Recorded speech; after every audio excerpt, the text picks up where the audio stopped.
আটকায় রাখবেন, এরপরে ইনশাল্লাহ আমি এসে জবাব দেবো। আরেকটা বিষয় হচ্ছে এই জাতীয় এই শয়তানদের দোকান থেকে বাঁচার জন্য আমরা এখন লেখা শুরু করছি। আজকে কিন্তু বেচার জন্য আনি নাই, ভয় পেয়েন না। আমরা লেখা শুরু করছি, লিখতে লিখতে আমরা 4 জন আলেম, আল্লামা সাজ্জাদ হোসেন রনি, মুফতি সৈয়দ জাকারিয়া উদ্দিন জিলানী, আমি গুনাহগার, তারপরে বলতেছি আমি গুনাহগার, তারপরে আমাদের মুখতারেজা মাসুমি সাহেব সহ আমরা প্রায় 25টা কিতাব লিখেছি। কথা কি বুঝতে পারছেন? কতটা? 25টার মধ্যে আমি নামগুলো একটা একটা করে বলি। একটা হচ্ছে তাবলিগ জামাতের গোমর ফাঁস, একটা হচ্ছে ওয়াহাবি চশমা, ওই যে বলছি ঘাসপাড়া ওই চোখের দেখে শুধু শিরিক আর বেদাত, বুঝছেন? এরপর হচ্ছে ওয়াহাবিদের চালাকি, কি কি চালাকি তারা করে, ওয়াহাবিদের আসল চেহারা। তারপরে আমরা লিখছি ওয়াহাবিদের ঈমান, তারপরে হচ্ছে ওয়াহাবিদের কাণ্ড, এরা কি কি কাণ্ড করে সব লিখে দিছি। তারপরে ওয়াহাবিদের চক্রান্ত, কেসি দিয়ে আল্লাহর পাশের নবীর নাম কাটে, বুঝছেন? এটা হচ্ছে ওয়াহাবিদের চক্রান্ত। তারপরে আহকামে কদমবুসি, তারপরে হচ্ছে অলিগণের মৃত্যু নেই, তারপরে হচ্ছে বায়াত ও পীর মুরিদি, তারপরে হচ্ছে আপনার আসরারে বেলায়েতটার মধ্যে আমার দাদা হুজুর কেবলার কারামত আছে। আপনারা যারা শতককে আমার দাদা হুজুরের অনেক কারামত দেখেছেন, আপনারা যদি লিখে বা আমাদের কাছে একটু গিয়ে বলে আসেন, তাহলে ভবিষ্যতে পরবর্তী সংস্করণে আমরা আরো দিয়ে দিতে পারবো।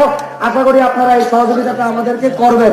এরপরে হচ্ছে আপনার ওয়াহাবিদের আসল পরিচয়, তারপরে হচ্ছে আপনার শানে আহলে বাইত, তারপরে হচ্ছে কারবালা ও ইয়াজিদি চক্রান্ত, তারপরে হচ্ছে আপনার কি বলে যে তাবলিগ জামাতের আসল পরিচয়, তারপর হচ্ছে আমলে মারেফত।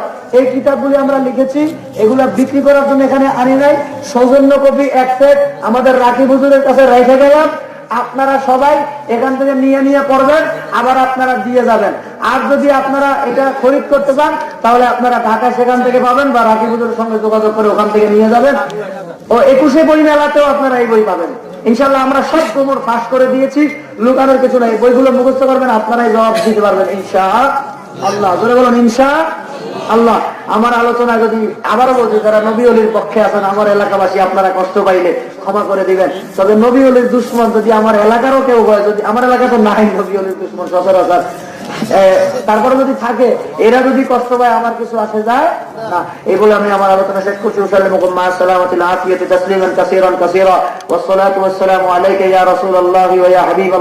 এখন আপনাদের সামনে মূল্যবান আলোচনা করবেন আপনাদের সকলের পরিচিত ব্যক্তিত্ব, যিনি রামচন্দ্রপুর মাদ্রাসায় আসছে না? ওখানে কেউ ফসল করে নাই, পরবর্তীতে আবার পিছনে প্রচুর বাসা শুরু করছে না? বলছে যে উনি নাকি বলছে কি জানি বলছে হাদিসের নাকি অপব্যাখ্যা করছে। আরেকটা কি জানি বলছে, উনি বলছে যে কোরআন হাদিস মানছে না। হ্যাঁ, উনি নাকি বলছে কোরআন হাদিস মানা লাগবে না, এই কথা নাকি উনি বলছে।